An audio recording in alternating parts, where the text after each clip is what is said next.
आप सभी भक्तों को हर हर महादेव। प्रदोष व्रत हिंदू धर्म में अत्यंत प्रभावशाली व्रत माना गया है।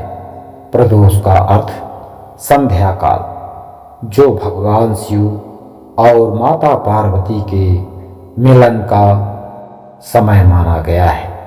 इस समय जो भक्त श्रद्धा से व्रत करते हैं उनके सारे मनोरथ पूर्ण होते हैं, जैसे निर्धन को धन, पुत्र सुख की प्राप्ति और उसके समस्त कष्टों का नाश हो जाता है। यह व्रत आपकी हर मनोरथ पूर्ण करने की शक्ति रखता है। पूजन सामग्री।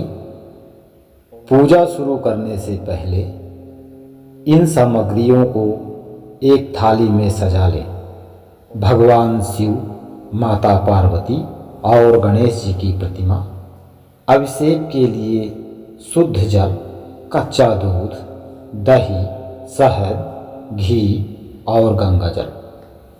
अर्पण हेतु वस्तु: बेलपत्र खंडित नहीं होना चाहिए, धतूरा, भांग, सामी के पत्र और सफेद पुष्प। श्रृंगार: सफेद चंदन, अक्षत, साबुत चावल, भस्म और रूली। धूप, दीप, शुद्ध घी का दीपक, अगरबत्ती और कपूर।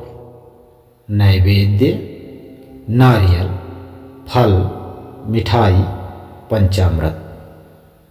अन्न सामग्री: कलावा या मूली, जनेऊ और आसन।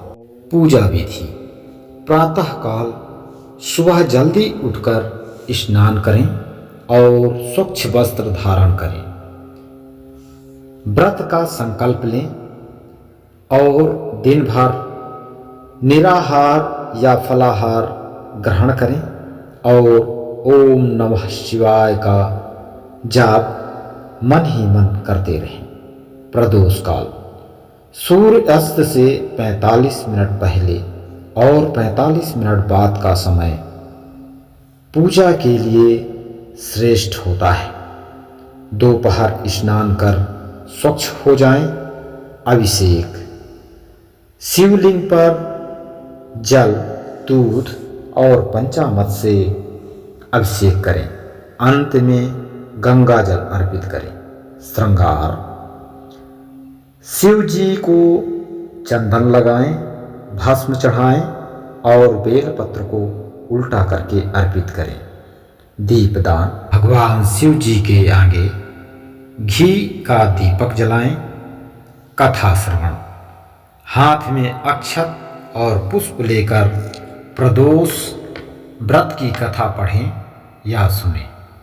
प्राचीन काल की बात है, एक बहुत ही गरीब ब्राह्मण की मृत्यु के बाद उसकी विधवा पत्नी अपने छोटे पुत्र के साथ भिक्षा मांगकर अपना जीवन निर्वाह करती थी। वह सुबह होते ही अपने पुत्र को साथ लेकर निकल जाती और शाम को जो कुछ भी मिलता उसे अपना पेट भरती थी। एक दिन जब वह भिक्षा लेकर लौट रही थी तो उसे नदी के किनारे एक सुंदर बालक दिखाई दिया जो अत्यंत उदास बैठा था। वह बालक विदर्भ देश का राजकुमार था। उसके पिता को शत्रुओं ने युद्ध में मार दिया था और उसका राज्य छीन लिया था, जिसके कारण वह मारा मारा फिर रहा था। ब्राह्मणी को उस पर दया आ गई और वह उसे अपने घर ले आई। वह राजकुमार को भी अपने पुत्र के समान ही पालने लगी। कुछ दिनों बाद ब्राह्मणी अपने दोनों पुत्रों के साथ सैंडिल्य ऋषि के आश्रम गई। वहाँ उसने ऋषि से प्रदोष व्रत की महिमा सुनी और विधि विधान से व्रत का नियम लिया। चमत्कार। समय बीता और दोनों बालक बड़े हुए। एक दिन वे वन में विहार कर रहे थे, तभी वहाँ गंधर्व कन्याएं क्रीड़ा करने आई। राजकुमार एक गंधर्व कन्या अंशुमति पर मोहित हो गया। गंधर्व कन्या ने भी राजकुमार को पसंद कर लिया। अगले दिन अंशुमति अपने माता पिता को लेकर आई और उन्होंने राजकुमार से उसका विवाह कर दिया। गंधर्व राज की सेना की सहायता से राजकुमार ने अपने शत्रुओं को पराजित कर दिया और अपना खोया हुआ विदर्भ का राज पुनः प्राप्त कर लिया। राजकुमार ने उस ब्राह्मणी और उसके पुत्र को भी राजमहल में ससम्मान बुलाया और उन्हें धन धान्य से संपन्न कर दिया। ब्राह्मणी के द्वारा किए गए प्रदोष व्रत के प्रभाव से ही राजकुमार को उसका राज्य मिला और ब्राह्मणी के परिवार की दरिद्रता दूर हुई। कथा का समापन। जैसे भगवान शंकर ने उस ब्राह्मणी और राजकुमार के कष्ट को दूर किए, वैसे ही जो भक्त इस कथा को पढ़ता या सुनता है और प्रदोष व्रत रखता है, महादेव उसके समस्त दुख दूर करते हैं और मनोकामना पूर्ण करते हैं। व्रत के कुछ नियम।